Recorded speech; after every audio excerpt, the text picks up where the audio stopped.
It's huge giveaway time, ladies and gentlemen. Oh my god, my live stream is back today. This is to celebrate the start of Season 4. And what we're going to do is give away a load of stuff. So I'm sponsored by HyperX, which means I've got loads of HyperX stuff to give away. 5 alloy keyboards, 1 Cloud Revolver S headset, 5 Cloud Stinger headsets, and then Blizzard, they were like, hey, do you want some collector's editions? I was like, sure I do, Blizzard. So we've got 2 of those to give away, and we've got loads of Overwatch Origin Edition keys. This is live today, guys, if you're watching this video today, but there will be a specific video announcing all of this information. Just make sure you follow twitch.tv/UnitLost. Let's get into today's video, because it's a big one. This season, we've implemented a respawn time delay that's activated when the attackers outnumber the defenders on a contested point. If the point hasn't been captured and a defense hasn't regained the advantage after a specified time, the defender's respawn timer will slowly begin to increase until it hits a maximum value. If the defense manages to gain the upper hand, the timer resets to 0. And then they go on to say they are working on some way of reducing the draws on the maps, but they haven't actually decided to tell us what that is just yet. So what the hell does this mean? Well,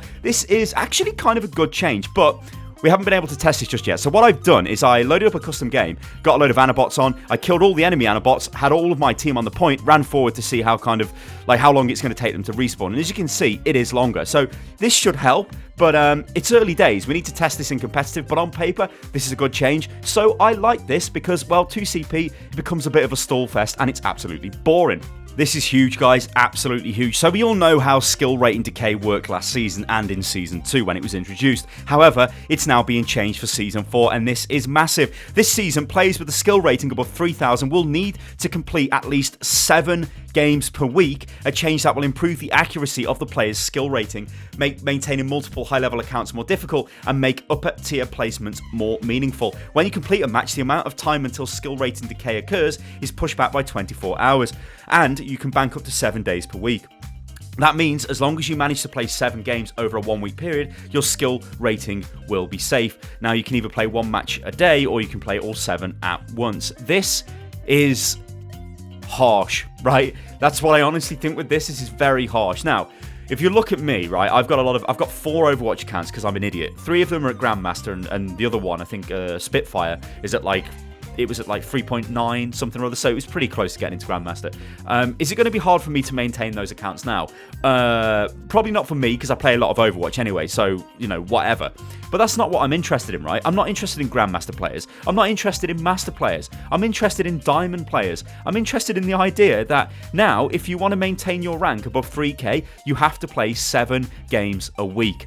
Now, to players out there who play a ton of competitive, you're probably thinking, well, that's easy, right? I can do that. That's fine. If you're a streamer, if you're a pro gamer, if you're a YouTuber, whatever, you're going to play a lot of Overwatch. Nobody cares, right? But the guys who don't play that much competitive, right? You see, what you've got to think is competitive for a lot of people is something they really build up to. They play a game, they maybe play 2 games, it takes all of their energy out of them, then they go back to chilling out in quick play. That's totally fine, right? And it's understandable because competitive is, well, by its name, highly competitive. You go in there to try your best, you go in there to try and win. So why don't I like the fact that it's going to heavily punish people who are not Grandmaster and all of that fancy rank? Those guys should be playing the game a lot. It won't even affect those guys because, well, they play the game a lot, so it doesn't even matter, right? But the guys who are in the Diamond ranks, if you're 3.2 and you need to play 7 games to keep your rank, as we're just going to decay all your rank down to 3k, that is crazily harsh. People have got lives, right? Imagine if you go out, you go on holiday. Well, you can just kiss your rank goodbye. It's just gone. Unless you're going to sit there and play all 7 games in one sitting, which is quite the time investment. You know, we've all been there on round 60 of Temple of Anubis, or we've been there at King of the Hill when it goes the whole distance. These games can take a long time. So it is, it's pretty harsh, this is. But you know what? You know what's a big thing about this? I don't think this even combats what they're trying to combat with it. They don't want people maintaining multiple high-level accounts, right? Because you don't want all these people filling up the leaderboards. You don't want them all in the top 500 or whatever. A lot of pro gamers have got 3 or 4 accounts or whatever, all in top 500, and it's oh yeah, great, whatever. It's going to be more difficult to do that now. Well, yeah, but this is how it works with rank, guys. Whatever your highest rank was last season, when you do your placement games, it basically starts you off at that rank, yeah? So if you lose all 10 games, well, then it's going to adjust by 10 game loss. And so if I was at 4k at the end of last season, now I'll probably start at 3.7 if I lost all of those 10 games, right? So what would I do if I've got multiple accounts? Oh, that's right, I'll do my placement games at the end of the season, won't I? Because why would I try and maintain multiple accounts when I could just do them all in one massive blast at the end of the season. It seems a bit crazy. I understand why they're doing it, because they don't want it to just be, oh, jump across to an account, oh, jump across to another account, and people filling up the leaderboards. But I don't know whether they've gone about this the right way. I can't believe they're going to keep this. And by the way, I know you're going to go crazy in the comments below about this, but do go crazy in the comments below with what you guys think about this, because like I just find it hard to believe that they're going to keep this 7-game requirement for players above, well, diamond players. I'm fine with it being master players and grandmaster players, top 500, because they play the game that much anyway. I mean, there's probably not a lot of master players out there who play less than 7 games a week. There must have been for Blizzard to sort of introduce this, but it's a double-edged sword, right? They introduce this and it makes you play the game more, so it forces people to play the game more. There'll be people who are low diamond who will have to play the game more now. It will make them better at the game. The more games you play, you'll become a better player. But is it fair? Like, is this something they should be pushing on those players to do? Like, I want you guys to let me know. I'm not a diamond level player, but initially, straight away, I was like, wow, this is really harsh. Looking on the positive side of it, though, it does actually mean the players at those ranks belong at those ranks now. So if you are at 3.1, 3.2, you're there because you've played at least 7 games, right, this week most of the time. That means that you're going to be fresh. It means that you're going to understand the current meta, and that's going to make you a better player. Because we've all been there in games where somebody just turns up and they're like, oh, I haven't played for a week or whatever, and you can tell they're pretty bad, but they might be highly rated. So it will combat that. So there are positives to it, but I still do think it is a little bit harsh, especially to like put diamond players into it. I don't get that. So what are we going to get? Like a massive load of players that decay down to 3k, and it's just going to be like this hellish nightmare of all these players mashed together because everybody's decayed, because it's going to take a lot of effort to do, well, 7 games. It's a lot of commitment. The thing is, though, that's not how it works, because in Season 3, right, if you decay, I mean, I know this for a fact because one of my accounts decayed down to 3k.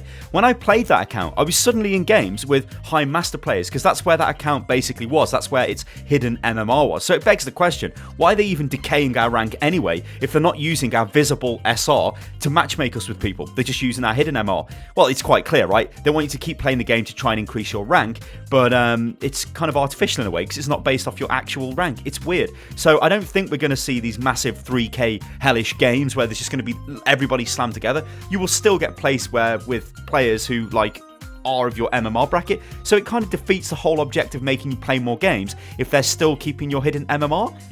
Weird. Some players, for instance, have been deliberately throwing matches, hello Hanjo, in an effort to reach the lowest attainable skill rating. We obviously don't want to incentivize this behavior because competitive play works best when everybody is trying, so making it a little more difficult to hit the lowest and highest possible ratings, 0 and 5000. We're also no longer going to display your rank if it's below 500. This is good. This is like a quality of life change. We don't want people throwing games in competitive. It's the worst thing ever. Like, if anybody is doing that and, you know, just sort of troll the game or whatever, it's not great. So this is actually a pretty good quality of life change, and I don't think people are going to be too worried with this. I think on the whole, everyone agrees with this change, right? Because I think it's a pretty good change.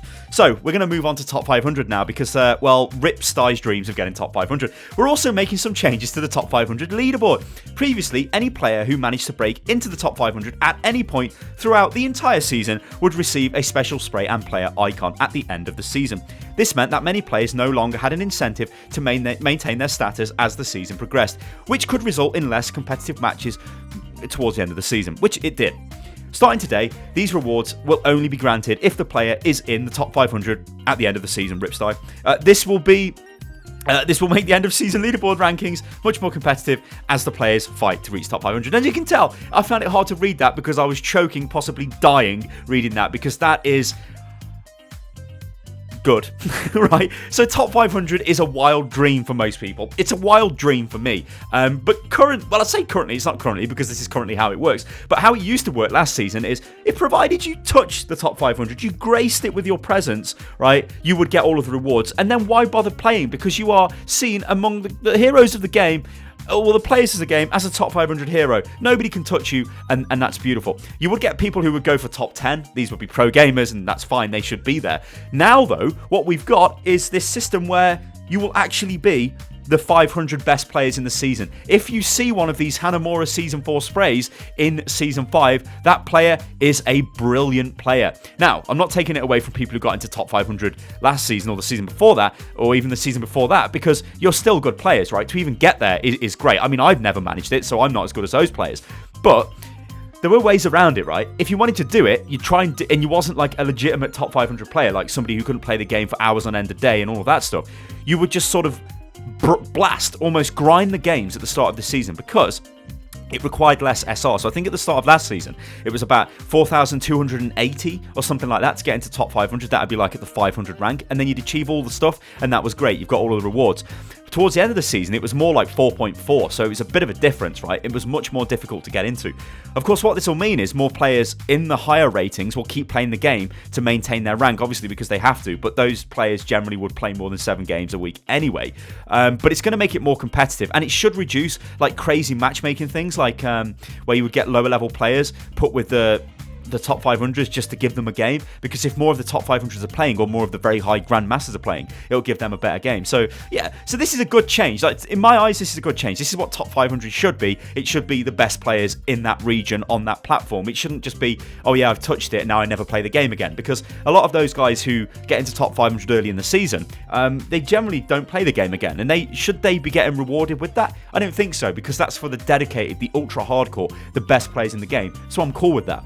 What I'm not cool with, though, is the requirement to play 7 games if you're above 3k to maintain your rank. Ladies and gentlemen, I want you to let me know what you think about this in the comments below. I think the 2CP change is good. We need to test it, but it's definitely a step in the right direction. It's going to reduce trickling in and all of that crazy stall tactic crap. The skill rating thingy, well, we're going to have to see how that works out, but I think you guys are going to be pretty vocal about that in the comments below. Not showing your rank below 500 is probably for the best, and the top 500 thing is now legitimately top 500. Those guys will be the best players in that region.